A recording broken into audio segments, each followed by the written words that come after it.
Dia 8 de dezembro, o que se comemora? Dia 8 de dezembro nós celebramos, né, a solenidade da Imaculada Conceição. E a Imaculada Conceição é a Bem-aventurada Virgem Maria, significa o dogma, né, o dogma, a proclamação de que a Virgem Maria ela foi concebida sem o pecado original.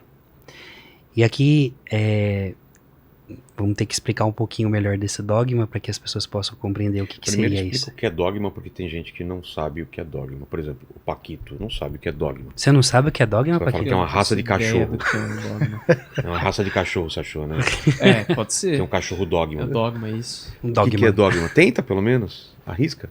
Cara, dogma são regras que as religiões dizem que você deve seguir. É isso? Não está de todo errado. Qual seria a explicação certa? O dogma Vou deixar é pra uma é de fato algo que está escrito, algo que está transmitido e que significa um ponto claro da fé. O dogma é alguma coisa que nós chegamos a essa conclusão pelo mistério da fé e a partir daqui isso é algo que não se volta atrás. O dogma é um ponto firme da fé, um ponto onde a fé alcançou a sua compreensão máxima daquele elemento. O dogma, por exemplo, o Rafael estava falando da Imaculada Conceição. É um dogma, né, são 4 dogmas marianos, né, mas todos eles com relação a Cristo. Mas são 4 pontos firmes que nós afirmamos sobre a pessoa de Maria e a sua relação com Cristo. Então, são regras, são determinações proclamadas e acreditadas como regras de fé. O dogma, ele não é algo que, por exemplo, às vezes as pessoas pensam que o Papa um dia senta na cátedra de Pedro e diz, vai ser assim e acabou.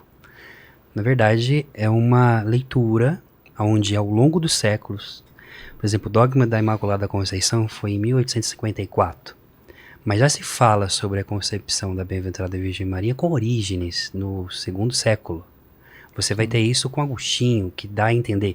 Então, ao longo do tempo, à luz da tradição, que para nós é importante, a Sagrada Escritura, a tradição e o magistério, vai se formando esse amadurecimento na fé, podemos chamar assim, para o pessoal entender melhor.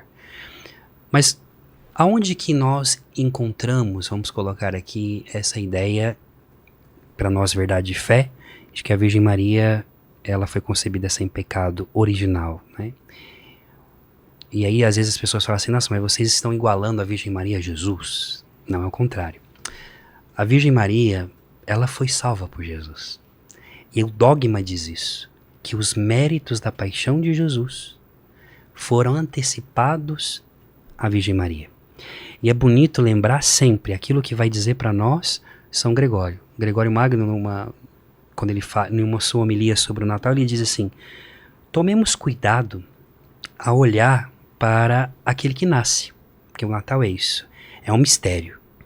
Porque quem nasce é uma criança, normalmente, ordinariamente, vai dizer Gregório para nós, isso é legal para entender esse dogma. Quem decide que uma criança nasça, entre aspas, é a natureza. Vamos colocar aqui, o pai e a mãe se unem, fica grávida a mulher, e aí tem os 9 meses, enfim, é o processo natural. Então a causa daquele nascimento são os pais, né? Como você é a causa do seu filho. Mas Gregório, ele usa um termo tão forte e bonito, ele diz, a causa do nascimento de Cristo é ele mesmo, porque ele criou sua mãe. Temos que lembrar que a Virgem Maria é uma criatura de Deus. E aqui entrou na época, sobretudo no Concílio de Éfeso, uma grande confusão na igreja nesse tempo, porque começam a dizer que ainda existe esse tipo de heresia hoje para nós, né? Quando as pessoas falam, não, a Virgem Maria ela é mãe só de Jesus, o Jesus encarnado. Não é mãe de Deus. O primeiro dogma da proclamação é a Theotokos, né? Maria, mãe de Deus. Agora, como que ao longo do tempo foi se percebendo que a Virgem Maria foi preservada? Esse é o dogma. Ela foi preservada por quem? Por alguém maior que ela, que pode fazê-lo, que é o próprio Deus. Por exemplo, quando em Lucas capítulo 1, versículo 26, fala para nós que o anjo Gabriel foi enviado a uma cidade, né, em Nazaré, E ele é uma virgem desposada do varão chamado José, tá assim na palavra. Ele entra onde ela está e ele a sauda com um nome em grego, né? Que é caritomene, que significa plena de graça. Tanto que em latim, quando nós rezamos Ave Maria, é plena, gratia plena. Ela tem a plenitude da graça de Deus, habita nela. Em um determinado momento, Maria fala assim, como que eu vou ficar grávida? Em poucas palavras mais pobres. Como que eu vou ficar grávida? Eu sou virgem, eu não conheço homem algum. E aí o anjo diz para ela assim, acontecerá que a sombra do Altíssimo vai te cobrir e o fruto que vai nascer do teu ventre é graça do Espírito Santo, é por obra do Espírito Santo. Existem 2 termos que tratam sobre essa sombra do Altíssimo. A primeira é quando Moisés, lá no livro do Êxodo, constrói o tabernáculo, né? O tabernáculo, para quem não sabe, era a tenda, que era uma réplica depois que Salomão depois transforma no templo estático em Jerusalém, mas era uma tenda aonde era o tabernáculo. Quando ele termina de construir, segundo as leis que Deus pede para ele, as purificações que tem que ser feitas naquele lugar, existe o sacrifício de holocausto, de oblação, você vai ter a aspersão, você vai ter o incenso, você vai ter tudo, não podia ter uma mancha naquele santuário. Então, para que a Shekinah, para que a presença, para que a sombra de Deus descesse, você não poderia ter uma mancha nenhuma. Então ali diz que naquele momento em que faz todo esse rito de purificação, vamos dizer assim, a sombra do Altíssimo, a sombra do Senhor desce no tabernáculo. E depois o anjo fala a mesma palavra para a bem-aventurada Virgem Maria. A sombra do Altíssimo vai te cobrir, a sombra do Altíssimo vai descer sobre você. E assim, então, Cristo, o Filho de Deus vai ser gerado no ventre dela. O que significa isso? E aqui, a Igreja Católica, para nós usamos muitos símbolos. Sobretudo porque no início da Igreja, a simbologia, eu peço para que o Dom me ajude aí, que essa é a área dele, né? Os símbolos, ele nos traz uma mensagem a mais do que aquilo que simplesmente aparenta. Então, ora, por isso nós temos um título à Virgem Maria que nós chamamos ela de Arca da Aliança. Porque a Arca da Aliança é onde a presença de Deus vinha sobre os 2 querubins na tampa da arca. De fato é isso. Então, já aqui nós percebemos, Maria plena, graça é plena, depois ela recebe essa sombra do Altíssimo. E a sombra do Altíssimo, na sua plenitude, ela só pode descer se não tem mancha.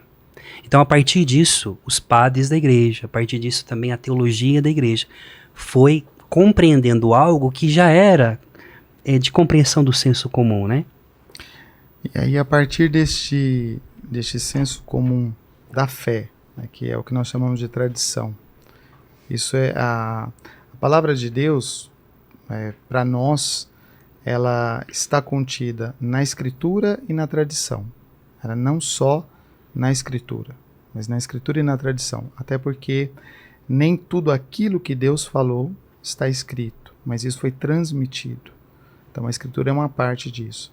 Então, a partir desse senso comum da fé, visitando as fontes da igreja, os padres da igreja, os primeiros padres, a tradição, até o conhecimento das igrejas cristãs, das primeiras igrejas cristãs, num determinado momento, o Papa, fazendo esta consulta, porque também ele precisa entender se isso é consenso de fé na igreja, então ele vai poder proclamar um dogma.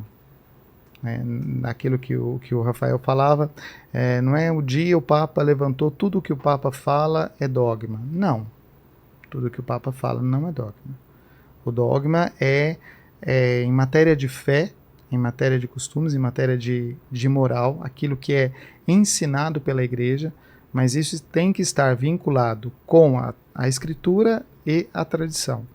Então não se tira desse tesouro da igreja alguma coisa que não seja verdade, que tenha sido criado, né?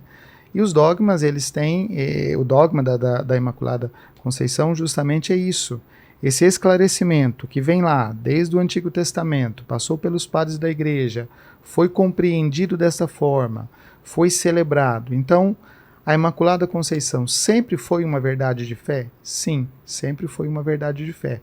Mas ela só chega a essa plenitude de clareza, de esclarecimento, no século XIX.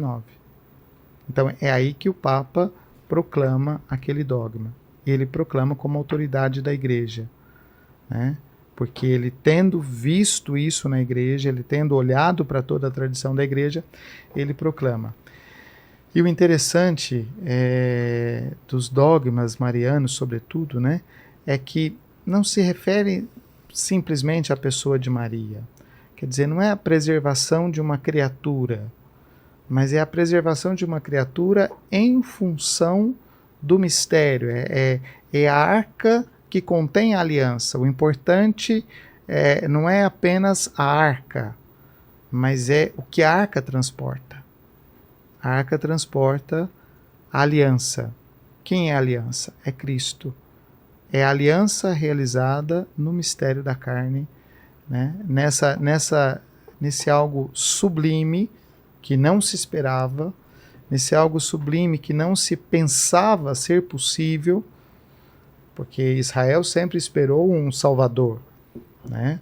Mas esperava um Salvador que viesse como? Que viesse poderoso, que se fizesse grandioso, que chegasse cheio de efeitos pirotécnicos, né? E não é assim. O mistério começa num diálogo muito simples entre o anjo e Maria, né? É o anjo que se coloca na presença dela e saúda, né? E é uma saudação que, vinda da parte de Deus, não é uma saudação assim, momentânea ou futura, ave cheia de graça, né? Bendita cheia de graça. Não, Maria já está cheia da graça. E ele diz, aquilo que vai se realizar em você. Então, isso sim, ainda vai se realizar. Mas o ave cheia de graça é algo que já antecede, já é anterior àquele momento. Então, Maria já está cheia dessa graça.